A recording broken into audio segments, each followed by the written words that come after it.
Hi friends, இன்றைக்கும் நான் உங்கள் எல்லாருக்கும் ஒரு இன்ட்ரெஸ்டிங்கான ரெசிபியோடு தான் வந்திருக்கேன். வீடியோக்குள்ளே போகிறதுக்கு முன்னால் நம்மளோட சேனலை சப்ஸ்கிரைப் பண்ணாதவங்க ப்ளீஸ் சப்ஸ்கிரைப் பண்ணிக்கோங்க. வாங்க வீடியோக்குள்ளே போகலாம்.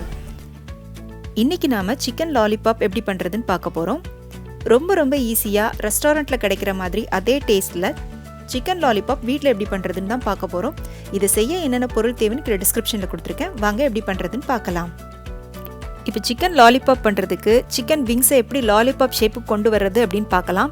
சிக்கன் விங்ஸோட கீழ் பக்கத்தில் இருக்கிற அந்த போன் போர்ஷன் இருக்கு இல்லையா, அதுக்கிட்ட இந்த மாதிரி லைட்டாக கட் பண்ணிவிட்டு அதோட மீட் போர்ஷனை அப்படியே ஒரு பக்கமாக கீழே தள்ளி கொண்டு வந்துடுங்க. அவ்வளோதான், இப்போ ரெடி ஆயிடுச்சு. இதே மாதிரி எல்லா பீஸையும் ரெடி பண்ணி வச்சுக்கோங்க. இன்றைக்கி நான் சிக்கன் லாலிபாப் பண்ணுறதுக்காக மொத்தமாக ஒரு 12 பீஸ் சிக்கன் விங்ஸ் எடுத்திருக்கேன். இப்போ இதுக்கு தேவையான அளவுக்கு உப்பு போட்டுக்கோங்க. 1 டேபிள் ஸ்பூன் லெமன் ஜூஸ் ஊற்றிக்கோங்க. 1 டேபிள் ஸ்பூன் இஞ்சி பூண்டு விழுது போட்டுக்கோங்க.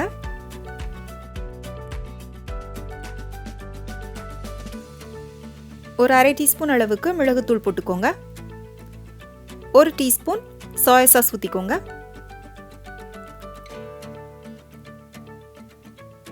1 டீஸ்பூன் அளவுக்கு மிளகாய்த்தூள் போட்டுக்கோங்க. மிளகாய்த்தூள் உங்களோட காரத்துக்கு ஏற்ற மாதிரி நீங்கள் சேர்த்துக்கோங்க. நான் நல்லா கலர் கிடைக்கணும் அப்படின்றதுக்காக இன்றைக்கி காஷ்மீரி மிளகாய்த்தூள் சேர்த்துருக்கேன். இப்போ இது எல்லாத்தையும் சேர்த்துட்டு நல்லா கலந்துட்டு இதை ஒரு மணி நேரத்துக்கு நல்லா ஊற விட்டுக்கோங்க. இப்போ வேற ஒரு பவுலில் இதுக்கு தேவையான மாவை கரைச்சி ரெடி பண்ணி வச்சுக்கலாம். ஒரு பவுலில் 1/4 கப் அளவுக்கு கார்ன்ஃப்ளவர் போட்டுக்கோங்க. அதோடவே ஒரு அரை கப் அளவுக்கு மைதா மாவு போட்டுக்கோங்க. இது கார்லிக் பவுடர், இது ஒரு அரை டீஸ்பூன் போட்டுக்கோங்க. இருந்தால் போட்டுக்கோங்க, இல்லை அப்படின்னா நீங்கள் பூண்டு அரைச்சிட்டு கூட போட்டுக்கோங்க. இதோடவே ஒரு அரை டீஸ்பூன் அளவுக்கு மிளகாய்த்தூள் போட்டுக்கோங்க. இப்போ இந்த மாவுக்கு மட்டும் தேவையான அளவுக்கு உப்பு சேர்த்துட்டு தண்ணி சேர்க்காம இது எல்லாத்தையும் முதல்ல நல்லா கலந்துக்கோங்க. கலந்துட்டு கொஞ்சமாக தண்ணி சேர்த்துட்டு நல்லா பஜ்ஜி மாவு பதத்துக்கு கரைச்சி எடுத்துக்கோங்க. ரொம்ப கெட்டியாகவும் கரைக்க வேண்டாம், ரொம்ப தண்ணியாகவும் கரைக்க வேண்டாம். இந்த மாதிரி கன்சிஸ்டன்சியில் கரைச்சி எடுத்துக்கோங்க. இப்போ சிக்கன் 1 மணி நேரம் நல்லா ஊறி ரெடியாக இருக்குது. இப்போ இதை மாவில் முக்கிட்டு எண்ணெயில் போட்டு ஃப்ரை பண்ணி எடுக்கலாம். மாவில் முக்கிறதுக்கு முன்னால் திரும்பவும் சிக்கனோட மீட் போர்ஷன் எல்லாத்தையும் ஒரு பக்கமாக சேர்த்துட்டு மாவில் முக்கிக்கோங்க. மாவு நல்லா சிக்கனோட எல்லா பக்கமும் கோட்டாகிற மாதிரி முக்கிக்கோங்க. இப்போ இதை நல்லா சூடான எண்ணெயில் போட்டு ஃப்ரை பண்ணி எடுத்துக்கோங்க. ஃப்ரை பண்ணும்போது அடுப்பை கொஞ்சம் மீடியம் ஃப்ளேமில் வச்சுட்டு ஃப்ரை பண்ணுங்கள். ஹை ஃப்ளேமில் வச்சுட்டு பண்ணிங்க அப்படின்னா வெளியில் இருக்கிற மாவு போர்ஷன் டக்குன்னு குக் ஆகிடும், உள்ளே இருக்கிற சிக்கன் வேகாது. அதனால் மீடியம் ஃப்ளேமில் வச்சுட்டு ஃப்ரை பண்ணிக்கோங்க. சிக்கனோட ஒரு பக்கம் வெந்ததும் இன்னொரு பக்கம் திருப்பி போட்டு நல்லா வேக விட்டுக்கோங்க. இப்போ சிக்கன் பீஸ் எல்லாம் நல்லா ஃப்ரை ஆகிடுச்சு. இப்போ இதை எண்ணெயிலேருந்து எடுத்துடலாம். இப்போ இதே மாதிரி மீதி இருக்கிற எல்லா சிக்கனையும் ஃப்ரை பண்ணி எடுத்து வச்சுக்கோங்க.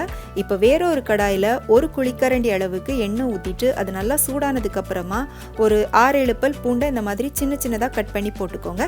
இதோடவே 1 டேபிள் ஸ்பூன் அளவுக்கு டொமேட்டோ கெச்சப் ஊற்றிக்கோங்க.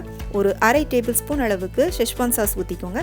இப்போ இது எல்லாத்தையும் ஒரு நிமிஷம் நல்லா கலந்து விட்டுட்டு நம்ம ஏற்கனவே ஃப்ரை பண்ணி வச்ச சிக்கன் துண்டுகள் இருக்கு இல்லையா, அதையும் இதோட சேர்த்து நல்லா கலந்துக்கோங்க.